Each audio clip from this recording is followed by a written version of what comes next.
Hello, everyone, and welcome to Slash Film Daily. Today is Thursday, August 22nd, 2024. On today's episode of the show, we're going to be talking about JT Mollner's new movie, Strange Darling, and we will present interviews with Mollner and the movie's star, Willa Fitzgerald.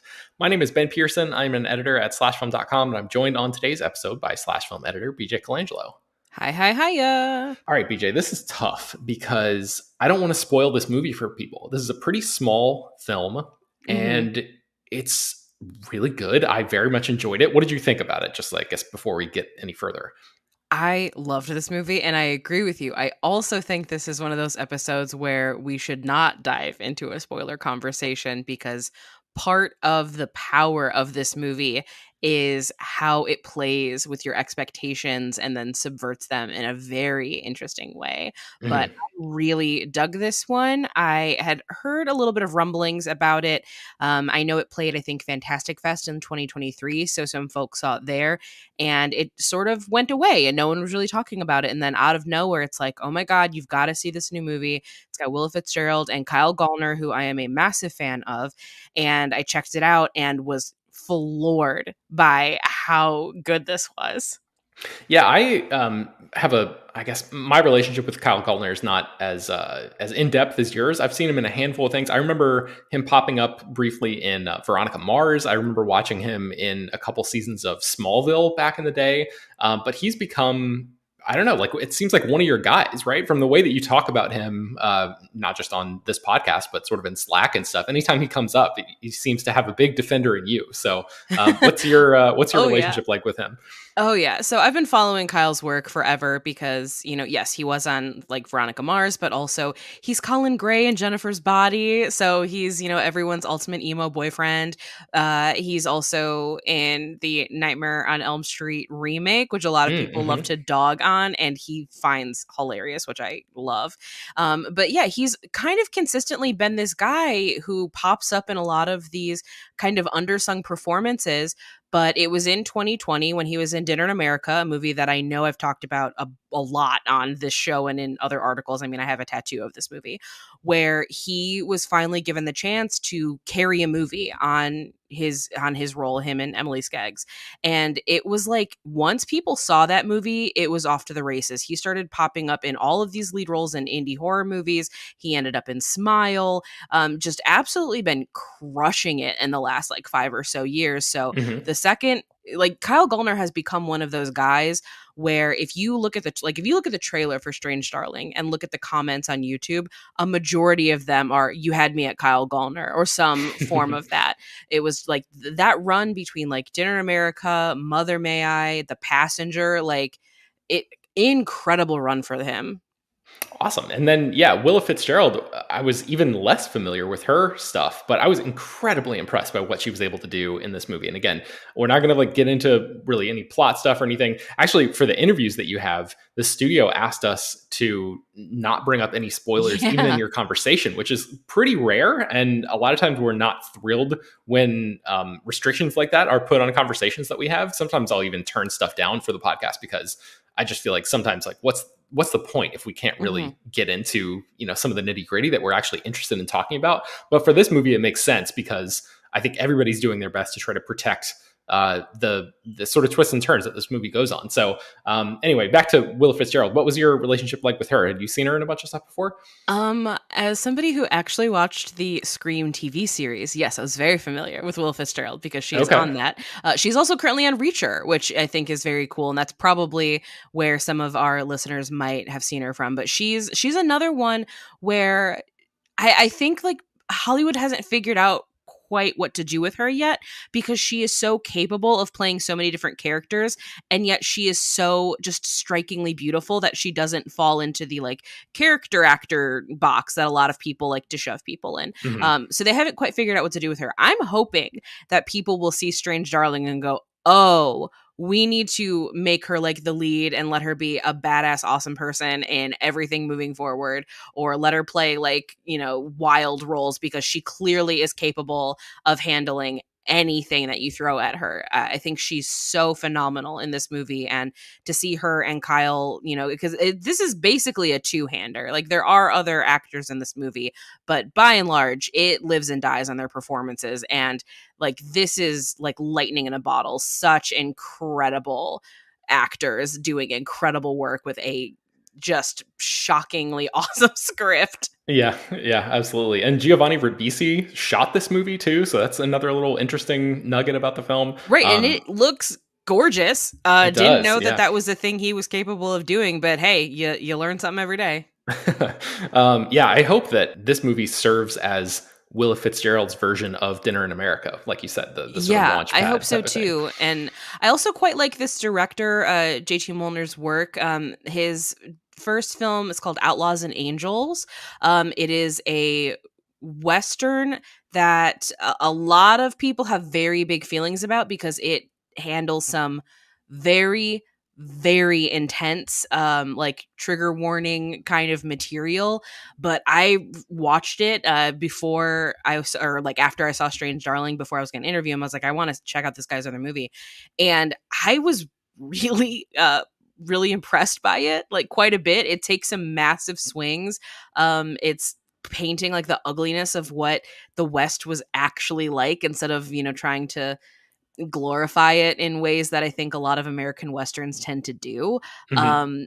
I really, really impressed by it. Like, you'll hear it in the interview, but he's a guy who's very interested in tackling kind of fucked up stuff in his movies. And you know what? We need those people. And I think he does a really good job at it. Yeah, and you definitely see a little bit of that in Strange Darling. This is from some of the producers of Barbarian, and that gives you maybe just a tiny bit of a hint at like the kind of subversion of expectation kind of thing that you might be able to expect in this movie. It's so tough to talk about this, BJ, because there are so many things that I want to say. There are so many movies that this reminds me of, or like sections of movies that this reminds me of, that I want to mention now, but I won't, because I want to protect this experience for people. This is like a small scale movie. I think I'm comfortable in saying, do you remember of course you do, but in the 90s, post Tarantino, there was that whole period where there seemed to be this gigantic wave of movies where Tarantino was so hugely influential that he kind of like infected indie cinema in a way where there were so many movies that were clearly trying to copy his aesthetic and the rat-a-tat-tat nature of his dialogue and the pop culture references and all of that kind of stuff, right? So this movie, Strange Darling, feels like the best version of that kind of synthesis that I've seen in a long, long time. And it feels like a period piece in a way, but also it's dealing with some really, really modern conversations and stuff. So I thought it was just a cool blend of those two things. Like, I don't know, some people may be allergic a little bit to that sort of Tarantino-esque thing, but this movie, again, without really spoiling anything, it has like an unconventional structure that reminds me superficially of Tarantino, but also, yeah, just like the fact that it's playing with your expectations, it's playing with these tropes that we've seen in movies a million times before, but also like digging into like some pretty serious conversations that are actually being had right now. So I don't know, what do you make of that comparison? So I definitely see exactly what you're saying. I mean, this isn't a spoiler, but the film is broken apart into chapters. And so that is something that I think a lot of people associate with Tarantino. But what I will say, like, really won me over with this is that the Tarantino relationship is obviously very much there. But instead of it feeling like this is Tarantino-esque, it feels like Tarantino and JT Mollner are pulling from the same like common ancestor, so to speak. Oh, that's a good way to say. They are both clearly influenced by the same like exploitation films and like ultra violent films of the 1970s. And so because of that, there are going to be similarities that are kind of like impossible to avoid, but they're both doing very different things with their inspirations, which I like really, really love, because exploitation cinema is like my favorite subgenre of film. And so seeing this movie, which like you said, feels like it is almost like a period piece, but is having like a very contemporary conversation, like that like just delights me, because there really are not exploitation films being made today. Like they just kind of don't exist outside of like Lifetime, but that's an entirely other soapbox. Yeah. And I'm deadly serious. I'm not trying to be funny. Like Lifetime absolutely is exploitation cinema, but this movie is just so bold and so creative, and it's beautiful to look at, and Mhm. it just keeps you on the edge of your seat, and it's such an exciting surprise. This movie that I didn't even know existed until very recently, like shot to the top of like, this is one of my favorite movies I've seen this year. Yeah, and not for nothing, it's 96 minutes too, so I know that's a God, we big. love it. We love Yeah. a 96-minute movie. Okay, so anything else you wanna say before we get into your interviews? I mean, there's not really much we can say, but is there anything where you're still able to keep it vague that you wanna set up for folks who might be interested in watching this?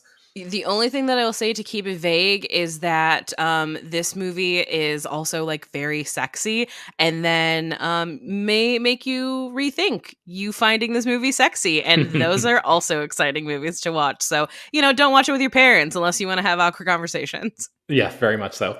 Okay, let's take a break, and then we'll come back and get into your interviews. All right, first up, you had a chance to speak with Willa Fitzgerald. I don't know if there's anything that you want to say in terms of setting this up, or if we should just jump right into it. What do you think? Oh, I think we can jump right in with Willa. She was like so excited to talk and was thrilled that I loved the movie. Okay, here is BJ's spoiler-free conversation with Willa Fitzgerald. I first just want to say, what a performance. Oh my God. Thank you. So, getting that compliment out of the way, but what was it about this character that attracted you to the role, of course, without spoiling anything? Yeah. I mean, I think it was really just the script. I mean, there is the first time I read the script, I remember kind of being overcome with feeling of like really needing to do this job and also being very afraid to do this job and not knowing if I would get the job. and and it's just one of those scripts where you read it and you're like, ooh, there is something undeniable here. This director and this writer clearly know exactly what they want to do. And I think I have an interesting thing to add to it. And I feel just very lucky that I got the job and we're talking today. Fantastic. And I love that by having you and Kyle play against each other.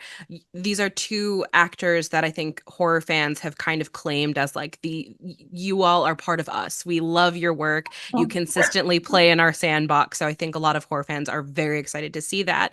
But I'm curious, this is such an intense movie, and there is clearly a lot of trust that is like palpable on screen between you and Kyle.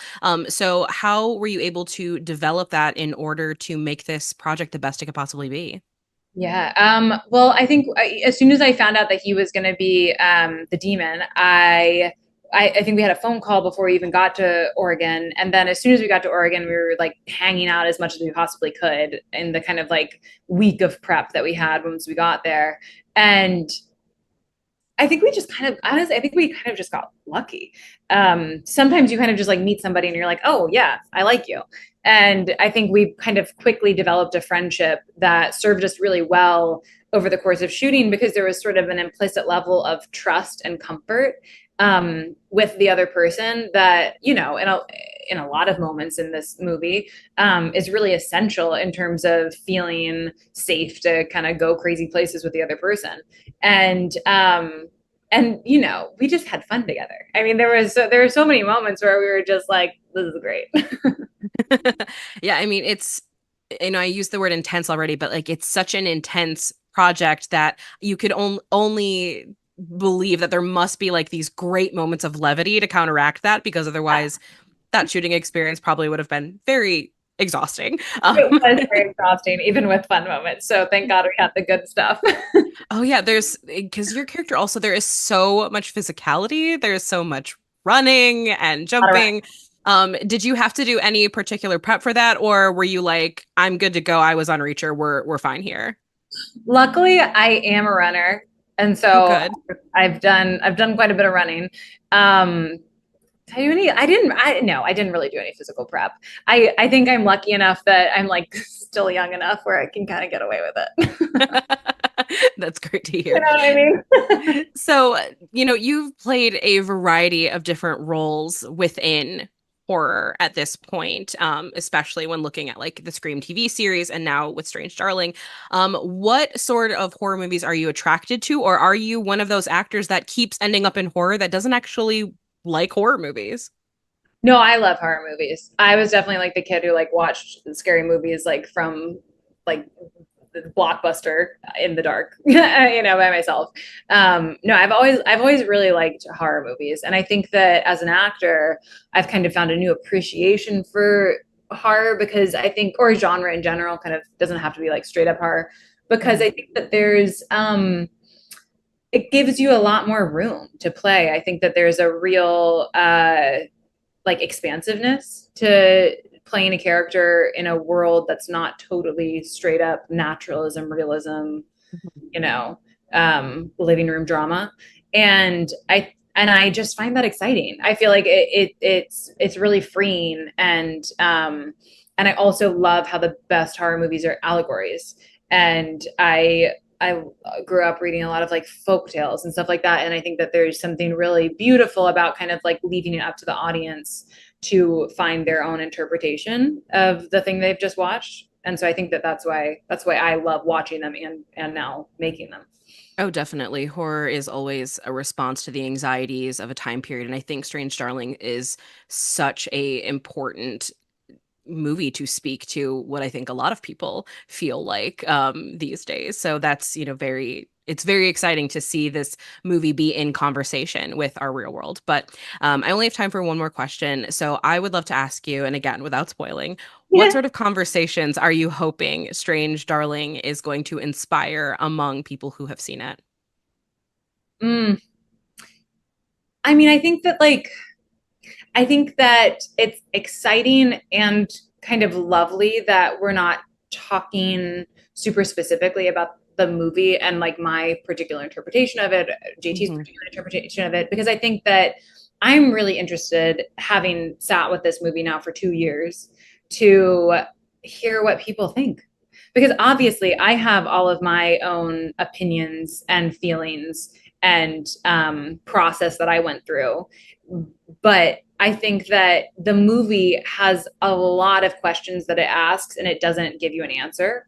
And I'm really interested kind of in what you were just saying, to like see how different people read this movie, to see how different people interpret it. And then hopefully in a few weeks, there'll be some more opportunities for, us to kind of have another conversation after some more people have seen it and kind of talk a little bit more, holistically about what's going on.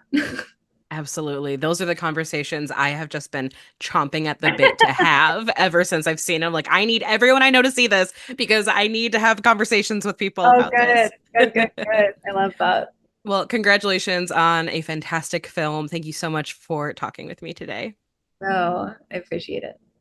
And then you also had a chance to talk to JT Mollner. And this is a director that I was not familiar with, but yeah, especially after you mentioned he directed that sort of messed up Western, I'm very curious to go back now and explore some of his other work. So I will definitely be doing that. Hopefully our listeners will be interested as well. Any other setup you wanted to mention before this conversation? All I want to say is he is such a generous interview. Sometimes when you're interviewing folks, you can tell that they either don't want to stray away from like their media trained approved answers, or they only want to give you like 1 to 2 sentences. Like, I only got to ask like 2, maybe 3 questions because he just gave me such rich answers. And I just wanted to sit there and let him keep talking. I was like, this is fascinating. Keep going. I'm not interrupting you. Awesome. I love it when that happens. Okay. Well, here's BJ's conversation with JT Mollner. The first question that I have for you is that now that I am familiar with not just Strange Darling, but also your previous work with Outlaws and Angels, you have a penchant for telling very extreme stories. So I'm very curious to know where that fascination comes from. I think it's always been hard for me in life, in anything I do. And making films is of course what I love the most now and has been for a long time.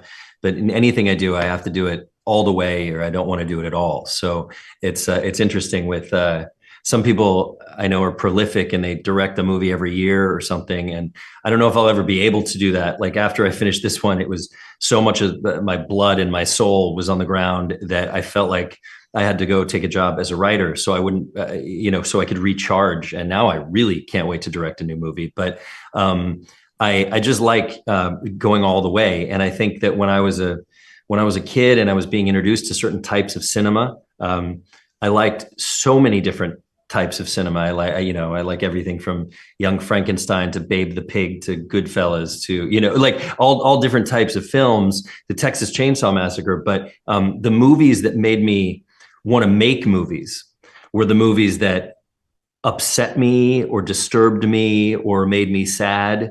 And I noticed that if I left a movie theater not conflicted or happy, and I felt content, I wouldn't remember those movies. So I remember there were a lot of films. I think I don't even think about it as often as I should. But movies by David Cronenberg. I don't know if his style is the person I'm influenced by the most visually all the time. I love his style, but I just remember going to see the movie Crash in the theater and thinking, whoa, like this is possible. Like what is somebody made a movie about this, and it disturbed me and it excited me. And it sort of lit me on fire. And I remember leaving the theater and telling my dad when I went to see that movie. My mother was traumatized. That I was well old enough to watch a movie like that, but she was like, well, I heard that movie was awful. And once I got out of that movie, I remember saying, I want to make people feel that way with my art. Like I want to stir people up and make them think. And so to be provocative and extreme without being exploitative and gratuitous, and just doing it to do it was always like the balance I'd love to try and find. And finding, something where story and characters work, but we also kind of push those characters to the edge, and all of us get to watch them, see how they'll behave in that pressure cooker. That's just what turns me on as a filmmaker. I don't always need to watch those movies every time I watch a film, but as a filmmaker, I've just always been drawn to that. I mean, you never forget your first car crash fetishist movie. You can't. No. It's impossible. No. I mean, I even remember seeing things like, that's a really extreme example, and so many people don't even like that movie. But I think it's just a brilliant film. But just watching things like Blood Simple growing up, and Bound, and a lot of the great films from the 70s that we've been talking about, like The Devils, and just in all different genres. I remember even watching a movie like Five Easy Pieces and thinking, wow, what's this ending even mean? And is that where it's going to go? And so I just always knew that if I was going to make movies, I wanted to make people think and make them conflicted, because humans are conflicted and life doesn't happen in one genre. So it's been the goal. And I think that Outlaws and Angels and Strange Darling are very different movies, but definitely exploring the extremes of certain things in different ways in both films. And a lot of the films that you're mentioning, Crash, Blood Simple, Bound especially, these are movies that, when they first came out, critics and audiences weren't necessarily on the same page, but in many, many years, they've been, sort of reclaimed and reassessed as these brilliant masterpieces that are really, really saying something. So how do you feel as a creative, knowing that there is a possibility that it might be 15 years for someone to go, wow, this is the most brilliant thing I've ever seen. Why weren't we all talking about this? I kind of, for a while, I thought that's just because so many of the movies I like are so divisive, and they talk about tomato scores and all this stuff. And I'm always like, well, if every critic likes something, I'm not into it. I feel like stuff I gravitate towards is very divisive. And I don't think I make things that can be upsetting. Like I'm attracted to making things that can be upsetting, so they can be divisive. And obviously my first film was very divisive critically. But I would say that, you never know what'll happen. Even though I think Strange Darling is very divisive, it's been so far, thankfully, it hasn't come out yet to the public, but so far it's been very universally accepted and enjoyed. And I'm not sure why it wasn't intentional. I thought it would upset a lot of people, but I think with Strange Darling, we wanted to really candy coat the movie and make it a ride, and I think that there's something to say about upsetting people, but if you can upset people while they're sort of having fun in the way that you have fun on a roller coaster, right? Like it's terrifying when you're going down that first big dip or you're going through a major corkscrew, but it's also fun and it's thrilling and it's exhilarating. And so this movie was always meant to be a ride. And I think that it's been really nice. Like hopefully when it comes out, everybody likes it or a lot of people keep liking it because the idea of not having to wait 15 or 20 years for people to like your stuff is sort of appealing to me right now. And I'm really grateful that people are enjoying the film. Yeah, I mean, Strange Darling has been sort of like the best kept secret within horror fans of the people who saw it. They're sort of verbally passing it along the same way we used to like do tape trading back in the day of like, oh, you've got to see this, you've got to see this. And, what's nice is everyone's been keeping, the secrets of why the movie is so interesting a secret, which is very, very exciting. But I have time for one last question. So what sort of conversations are you hoping that Strange Darling elicits from audiences after they have left the theater? My honest answer to that is just any conversations because I really, I've been asked a few times, like, what were the intentions of this character in the final scene or what's going on here for you? And it really is important to me not to answer those directly because I love that I'm seeing so many people react to the film in their own way. Like I have my the main objective of the film was to always be doing something surprising and defiant and subversive. So it was a narrative exercise for me. It wasn't about, it was about making you feel something, not teaching you something. So I was never thinking about in the foreground. I was never thinking about a lesson here or this is what people are like, or that I just wanted to play with subversion and audience expectations and stereotypes and the stereotypes we put on people. And, oh, maybe there's more to this person's story. Maybe there's more to this person's story.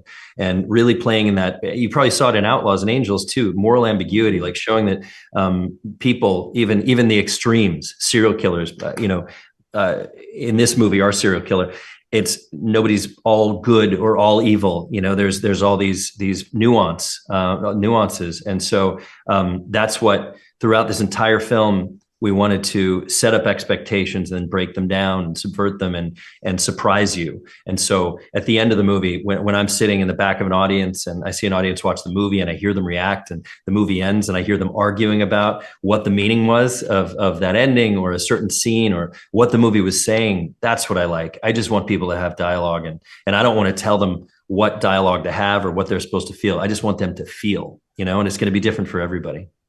Incredible. Well, if that was your goal, obviously it's not out yet, but I would say mission accomplished because I definitely felt something in watching it. Thank you so much.